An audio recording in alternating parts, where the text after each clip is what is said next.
여러분 안녕하세요. 부동산 보투칠성 김하인쌤입니다. 시험은 선택과 집중이 중요합니다. 민법 시선집중 강의는 공유사 시험 해마다 출제되는 민법 포인트 40을 집중 공략하는 강의입니다. 이 시간에 민법 시선집중 27강 20항을 함께 진행하겠습니다. 시선집중 교재는 100페이지로 구성된 초핵심 요약집입니다. 이걸 3, 4번 반복하시면 금방 민법에서 고득점할 수 있습니다.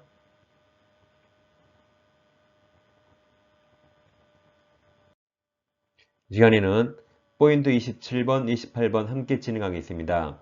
계약 체결상 과실 책임과 위험 부담 이 두 가지를 같이 하겠습니다. 먼저 여러분들이 두 문제 풀어보겠습니다. 1번 사례 문제 지금 풀어보세요.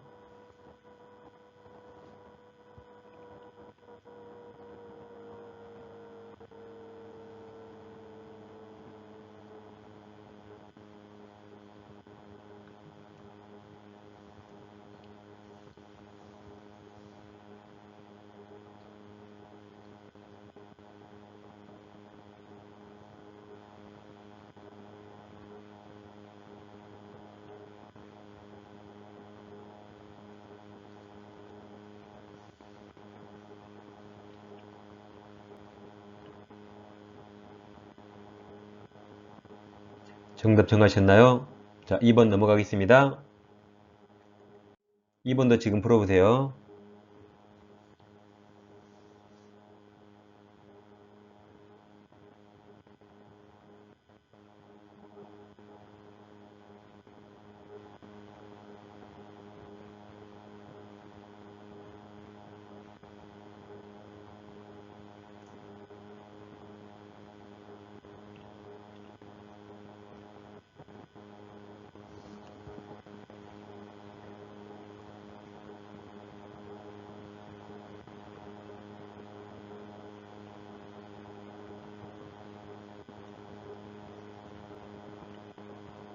자, 이제 다 같이 공부하겠습니다.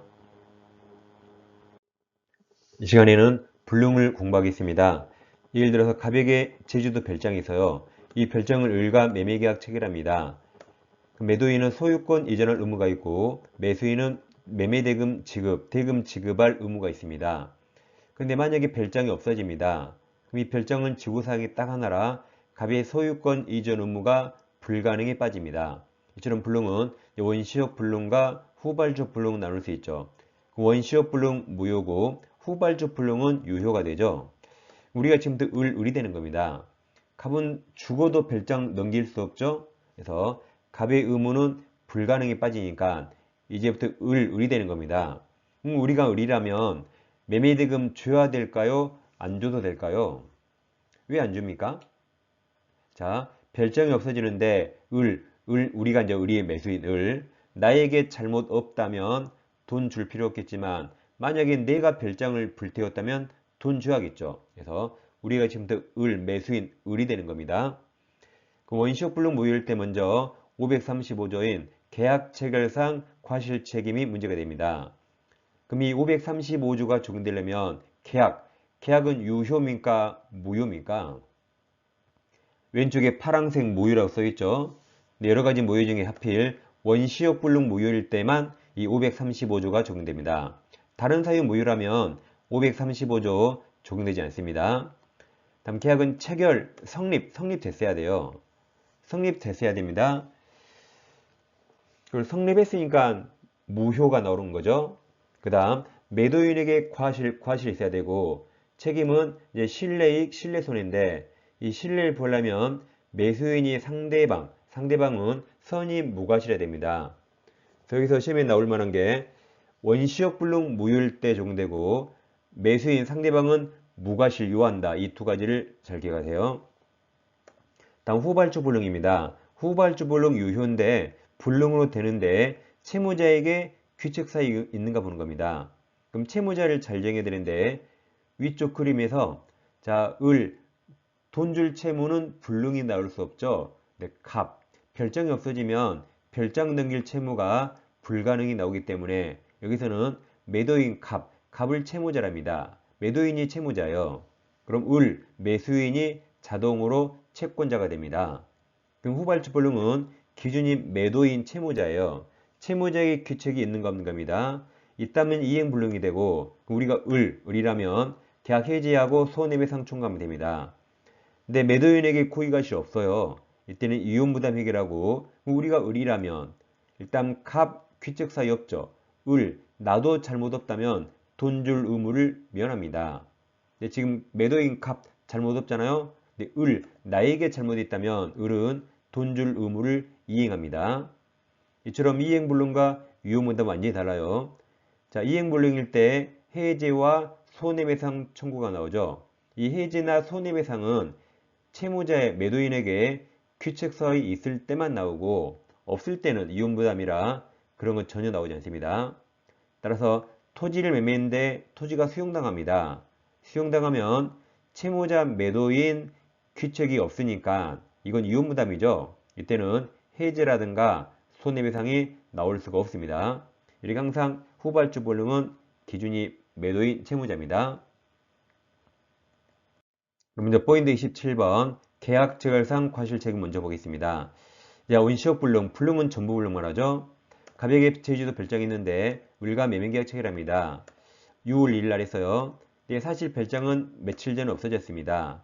매매계약 당시 이미 별장을 이행할 수 없죠.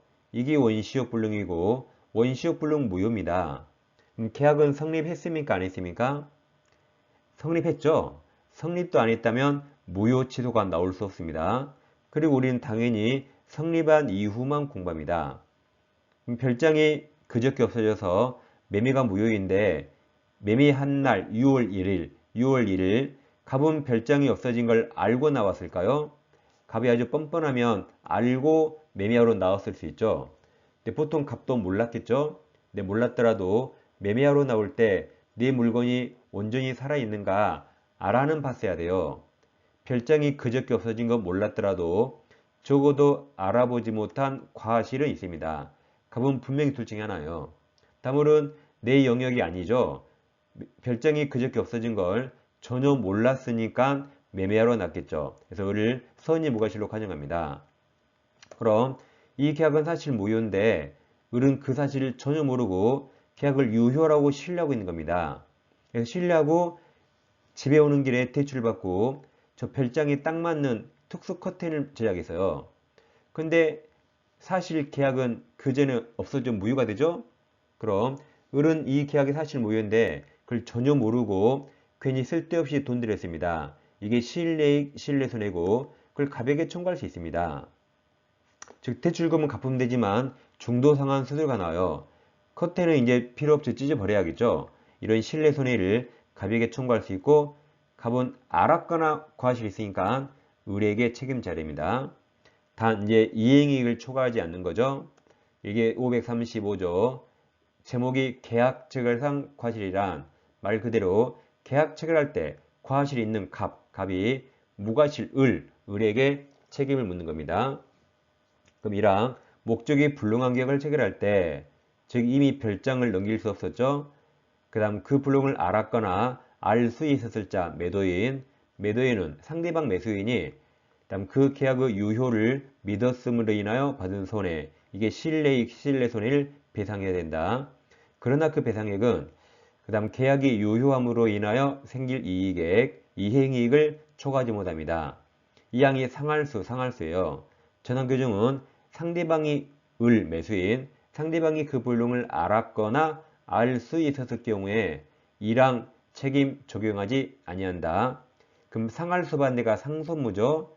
그러니까 왼쪽 그림에서 을은 선이 무과실일 때 갑에게 책임 물을 수 있습니다.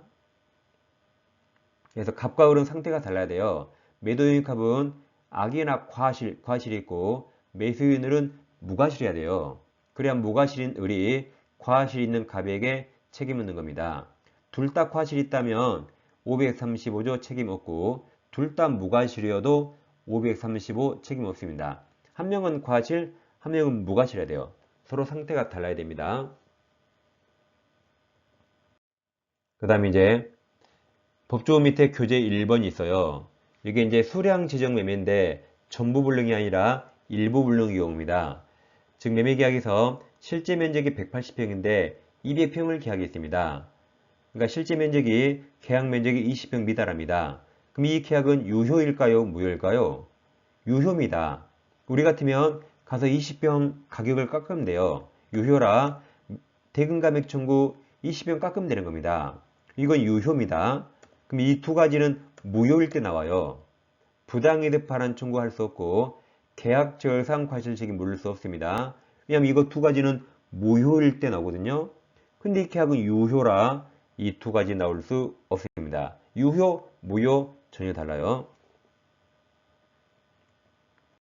그래서 28번 이혼부담입니다. 자, 포인트 28번. 이제 후발적 불능을 공부할 텐데, 후발적 불능은 유효인데, 채무자 매도인에게 규칙사에 있는가 없는가 보는 겁니다. 이제 교재는 65페이지예요. 65페이지. 상단에 2번 사안의 법률관계에서 판가로 1번부터 하겠습니다.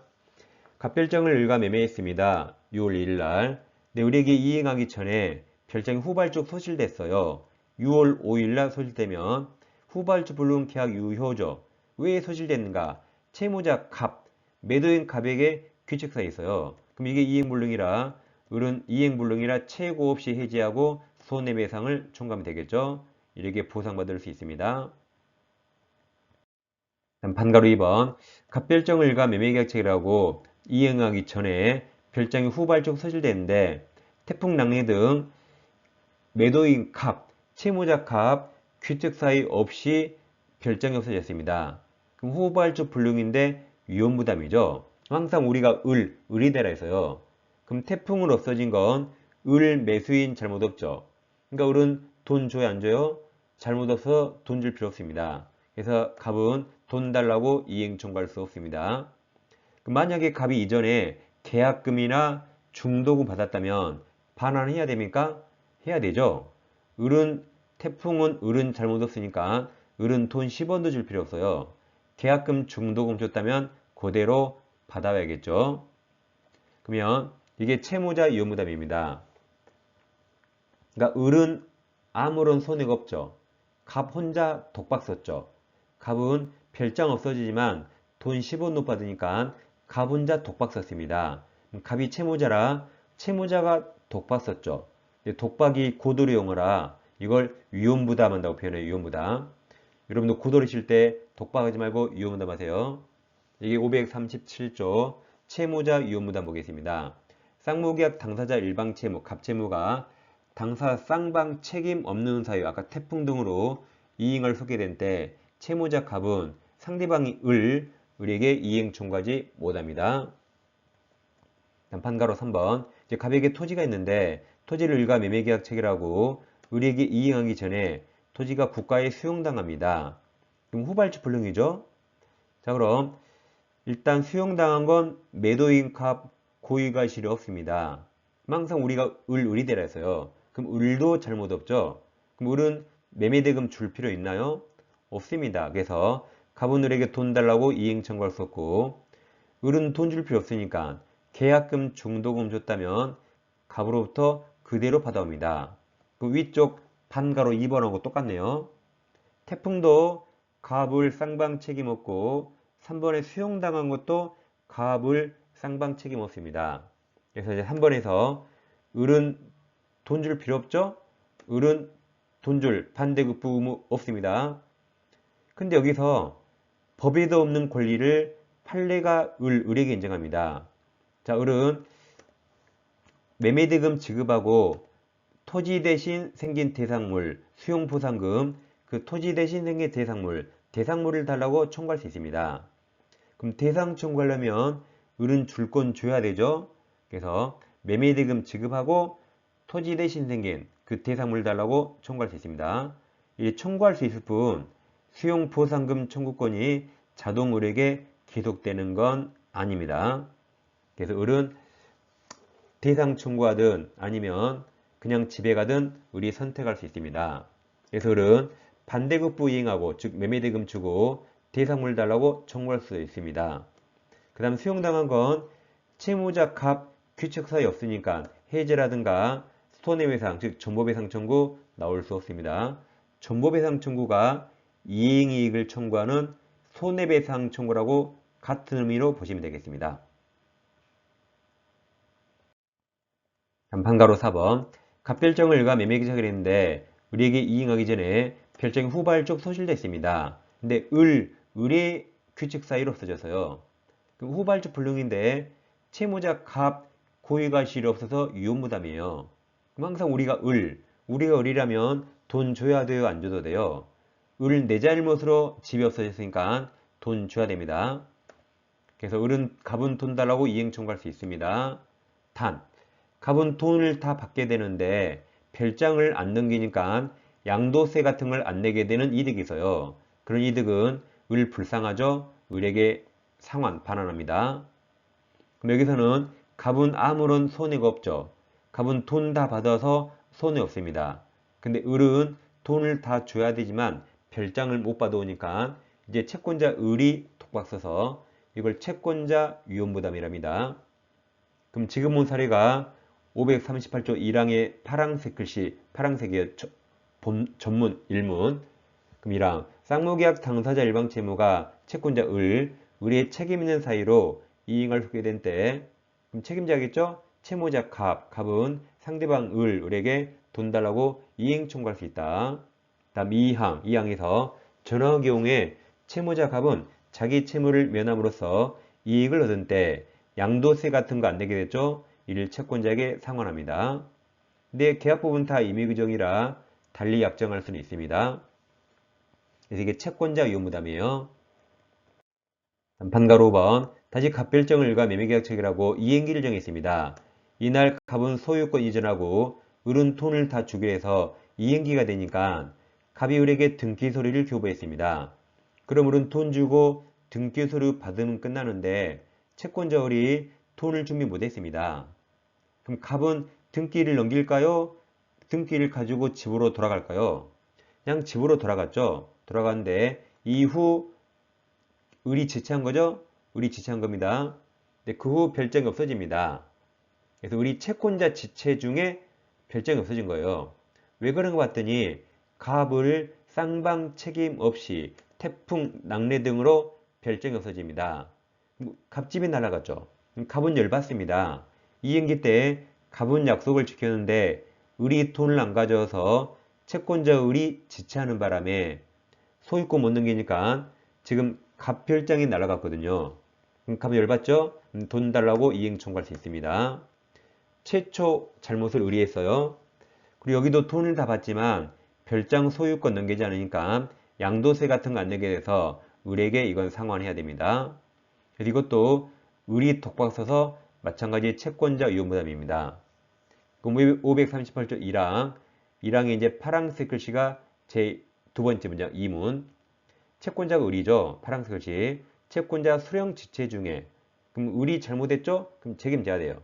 다음 당사자 쌍방 책임 없는 사유, 태풍 등으로 이행할 수 없게 된 때에도 갔다가 첫 번째 문장처럼 채무자는 상대방에게 이행 청구할 수 있답니다. 이 항 똑같아요. 양도세 상환해야 된다.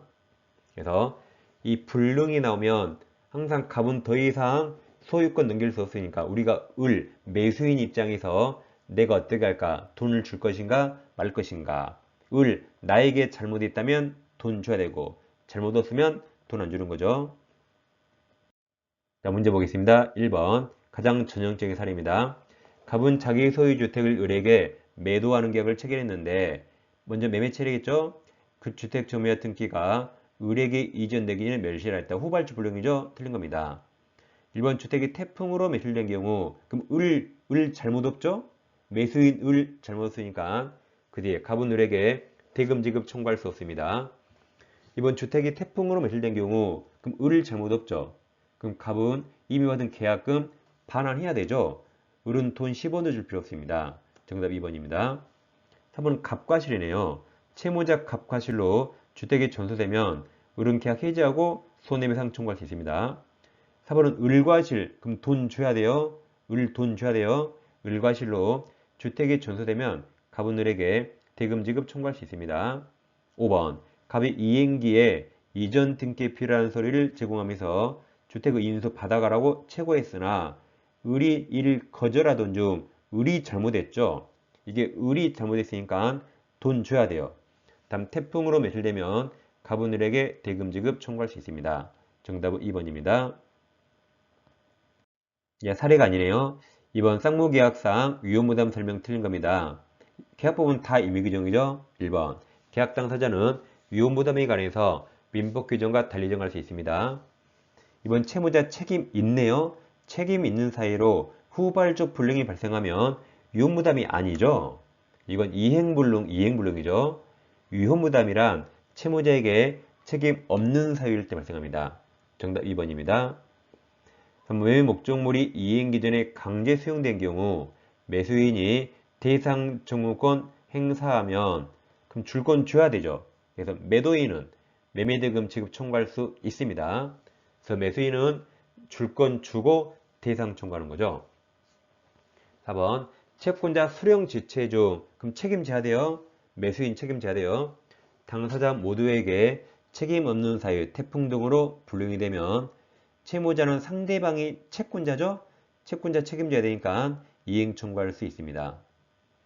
5번 당사자 일방 채무가 채권자 책임 있는 사유, 그럼 돈 줘야 돼요? 불능이 되면 채무자는 상대방이 채권자, 상대방 채권자에게 돈 달라고 이행 청구할 수 있습니다. 이렇게 항상 매수인 입장에서 생각하니까 그림 안 그리고도 풀 수 있습니다. 자, 다음 시간에 다시 찾아뵙겠습니다. 감사합니다.